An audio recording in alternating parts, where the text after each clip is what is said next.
Olá, gente, como vocês estão? Eu sou a Camila Toro, integrante do grupo TMJ. Então, hoje a gente trouxe um convidado para lá de especial, é o Henrique Elias. Seja bem-vindo, Henrique, Muito ao nosso obrigado. quadro. Então, hoje eu trouxe assim, um quadro diferente. O quadro é o seguinte: um objeto, uma palavra, e a gente vai conversar sobre esse objeto quando eu for mostrando para você. Tá bom? Tá? Então, vamos lá. Diferente, assim, pra gente começar a nossa conversa.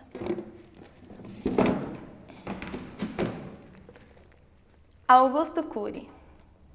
A gente sabe que esse autor é um autor muito importante para você. Você já citou ele várias vezes. O que significa esse livro e principalmente esse autor? Uma palavra que te define isso. Uma palavra, eu acho que é investigação, eu falaria. Investigação? Isso. E por que isso, investigação? Porque quando ele era ateu, era cético à religião, ele quis ir lá e investigar tudo que se falava daquela religião, tudo que se falava de Jesus, a Bíblia inteira, para ter certeza. Então ele não ficou no achismo, ele falou, bom, se eu sou realmente cético, eu vou atrás, eu vou investigar e vou provar que realmente é uma farsa e tudo mais. E ele se tornou cristão. Sim.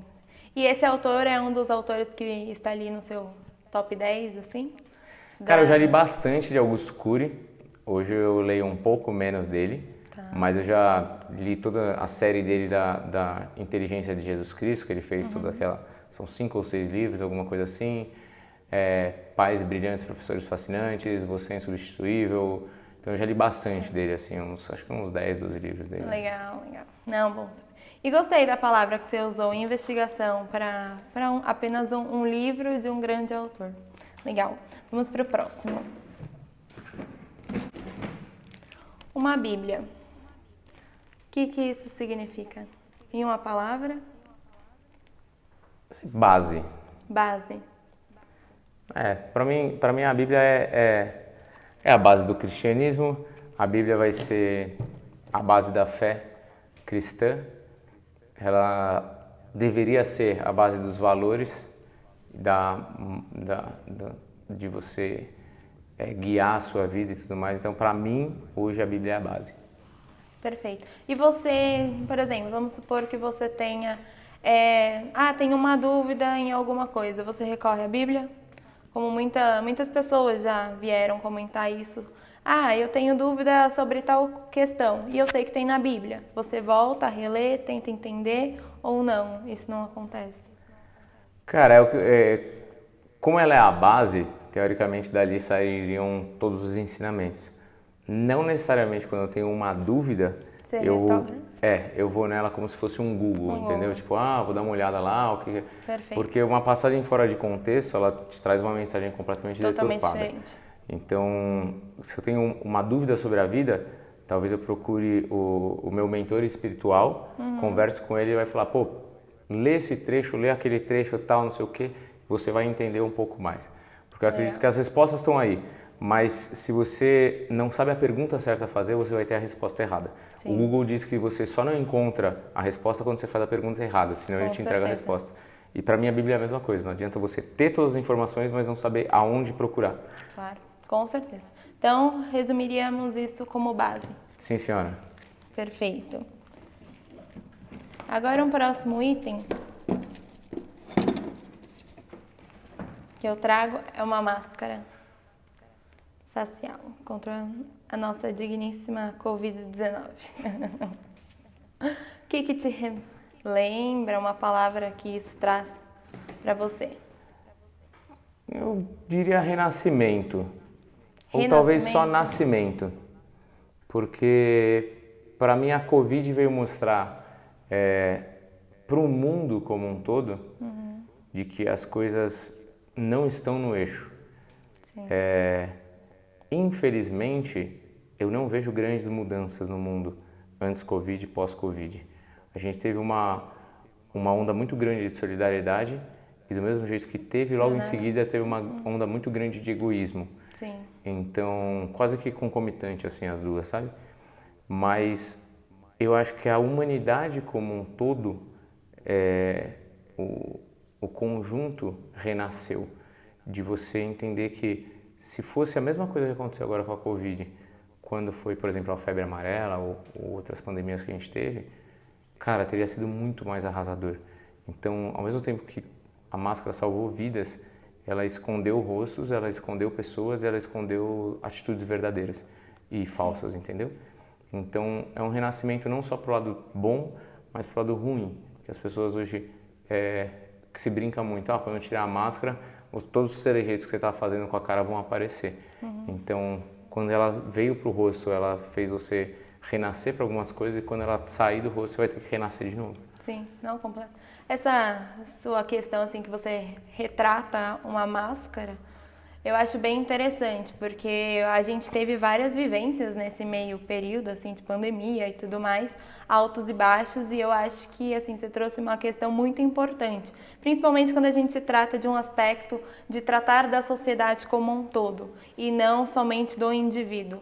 Né? Então você traz um âmbito óbvio que para a gente conviver no coletivo a gente primeiro precisa se conhecer, saber se comportar para depois a gente conviver com os outros. Então eu gostei bastante, nossa, uma baita reflexão que você traz a respeito disso.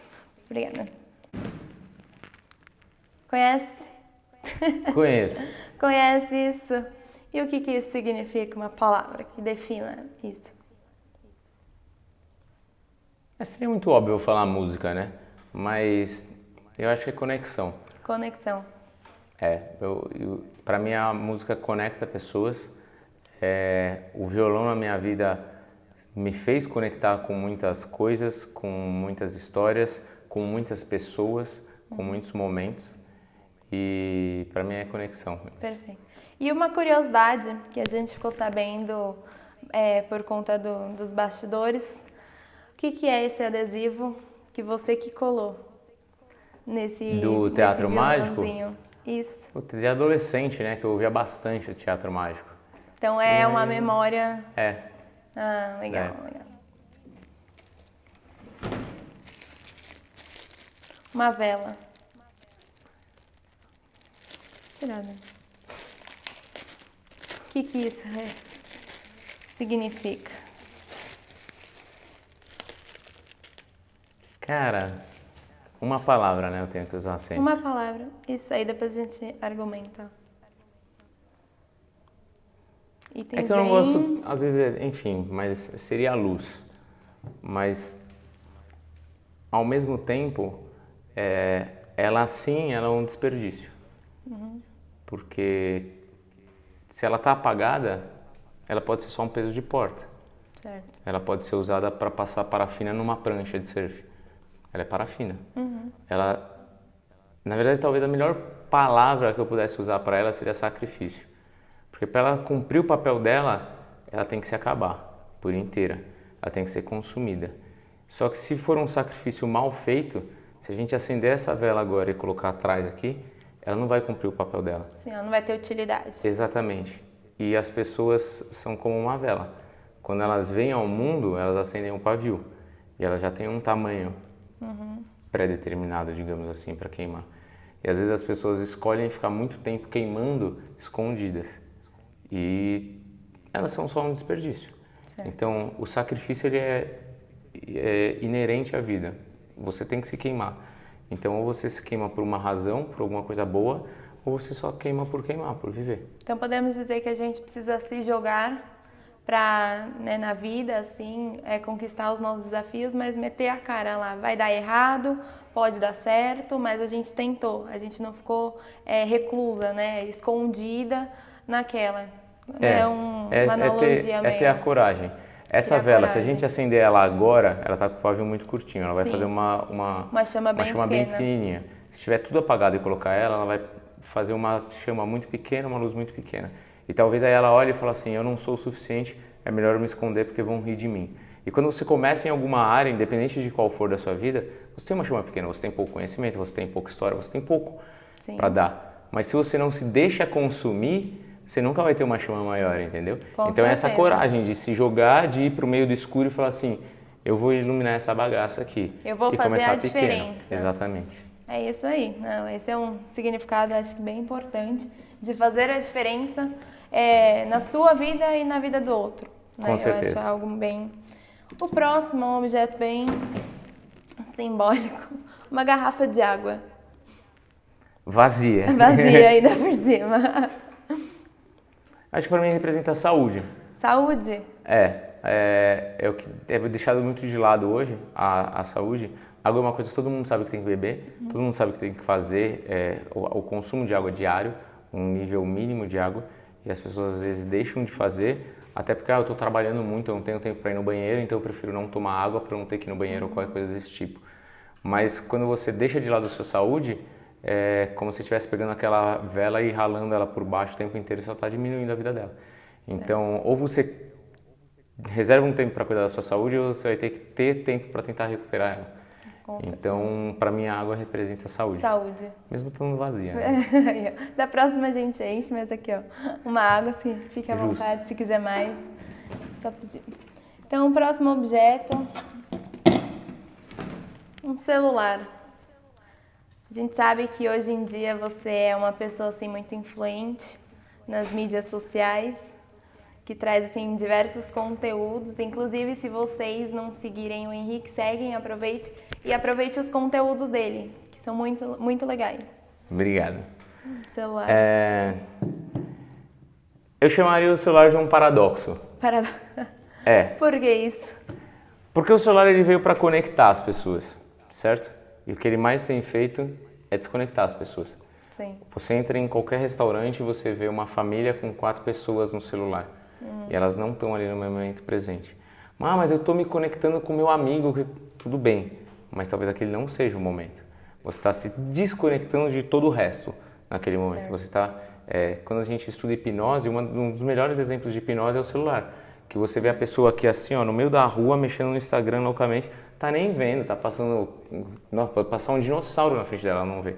Sim. Então é um paradoxo, era para ela estar conectada, mas ela está se desconectando. Ao mesmo tempo que traz muita informação boa, tira você de muita coisa que você deveria estar vivendo. Com certeza. A gente sempre tem um lado positivo e um lado negativo para tudo isso. Tudo depende de como você encara. Sim, com certeza.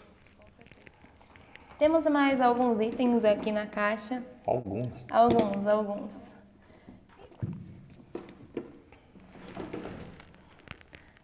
Santa Terezinha, nossa padroeira aqui da igreja. Acho que eu resumiria como devoção. Devoção. Santa Terezinha, acho que eu comecei a frequentar a paróquia, sei lá, eu tinha uns 6, 7 anos, não sei muito bem. Tá. E aí sempre participei da paróquia ativamente, fiz novena de Santa Terezinha várias vezes e tudo mais. Recebi rosas em momentos inusitados que eu estava fazendo uma novena ou qualquer coisa assim e ninguém sabia, não era junto com todo mundo, que aí todo mundo fica sensível e vem te dá uma rosa. Ai, olha, Santa Terezinha mandou eu te dar, e você vê, ela entregou para a igreja inteira, você fala, oh, Deus, tá de sacanagem. E acho que é isso. Mas em relação à rosa, a gente já teve outros testemunhos aqui, principalmente quando eu apresento essa imagem da Santa Terezinha. Você tem algum testemunho relacionado a uma dessas rosas que você entregou? Que motivou você, que mexeu? Um pedido que você fez, que aí, ali foi um sinal que vai acontecer o que eu pedi? Teve uma vez... Se você puder compartilhar um pouco. Teve uma vez que eu fiz 3 pedidos para Santa Terezinha. E aí o ruim quando você pede 3 coisas é que você não sabe qual foi ser atendido. Mas malandramente, eu falei, bom, se for esse daqui eu recebo uma rosa amarela. Se for esse daqui eu recebo uma rosa branca. Se for esse aqui eu recebo uma rosa vermelha. E eu recebi uma rosa de cada cor. Olha isso. Uma amarela, uma branca e uma vermelha. Então os três se realizaram. Que legal. Exatamente. Muito bom. Então, acho que chegou a parte de mostrar algo que faz parte da sua vida. Faz. Certo. Eu acho que isso é uma realização. Eu comecei no CrossFit como uma busca de saúde, até uma busca estética. Eu continuei por causa do âmbito competitivo, que na época eu era um pouco competitivo, hoje eu sou bastante. E dentro disso eu tive o meu primeiro negócio. Sim, que eu pude ter uma empresa, constituir uma empresa, passar por momentos duros quando fechou a pandemia e tudo mais. E hoje, graças a Deus, a gente está crescendo, está se desenvolvendo. Então é uma realização para mim. Realização. Um item muito importante. Um espelho. O espelho, para mim, acho que eu definiria como coragem. Porque é preciso muita coragem para olhar para você mesmo, contestar tudo que você tem sido, tudo que você tem feito e tudo que você tem vivido. Então, olhar no espelho simplesmente para ver se a calça ficou boa, se, sei lá, se está bem arrumado e tudo mais, é bem simples, é bem raso. Mas olhar para o espelho no sentido de você se enxergar e aquele dia que você olha e fala assim, mano, eu não me enxergo mais naquela pessoa, tem alguma coisa errada. Aí é muita coragem, muita coragem. Com certeza. Ó, chegamos no item final. E assim, é um item que a gente sabe que é muito importante para você.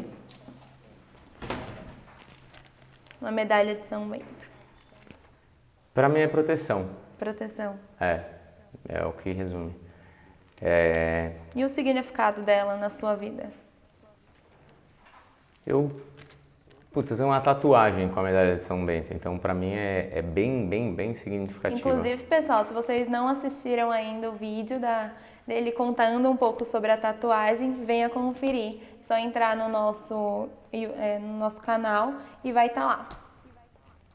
Assiste lá. Assiste lá, que tá interessante. Quando eu comecei a usar a medalha de São Bento, eu fui investigar o porquê da medalha de São Bento. Qual que era a história de São Bento? Da onde veio toda essa mística em cima da história de São Bento? E aí, quando eu estava fazendo toda essa investigação, enfim, da história de São Bento, eu tive algumas pessoas que do nada vinham e me contavam alguma história que elas tinham relacionada à proteção da medalha de São Bento. Um cara que estava em dúvida se ele pedia demissão do emprego, ele foi entrar no lugar, a hora que ele entrou, a corrente dele estourou, ele segurou a medalha na mão. Ele falou, tá na hora de eu sair daqui, porque isso aqui já está querendo me prejudicar. E coisas desse tipo. Então, eu comecei a fazer essa oração com uma certa constância, todas as vezes, principalmente, que eu tinha alguma situação que eu sentia que eu poderia estar entrando numa fria ou qualquer coisa assim, ou que eu queria me sentir mais protegido. Então, a oração que tem na medalha de São Bento, para mim é muito forte, é muito significativa e por isso que eu fiz essa tatuagem. Então, eu acredito muito nessa intercessão protetora de São Bento. Muito bom, muito bom. Então foi isso, chegamos ao fim. Mostramos alguns objetos assim que a gente sabe que tem um significado muito importante, outros que assim a gente trouxe de surpresa, né, meio aleatórios, mas que ele tem sim um significado por trás disso. Então, eu queria agradecer você ter vindo aqui, participado do nosso quadro. E gostaria de agradecer vocês também que ficaram assistindo a gente até aí. Então, deixe o like, comentem, compartilhem, não esqueçam de se inscrever no canal. E é isso, até a próxima. Tchau, tchau. Tchau.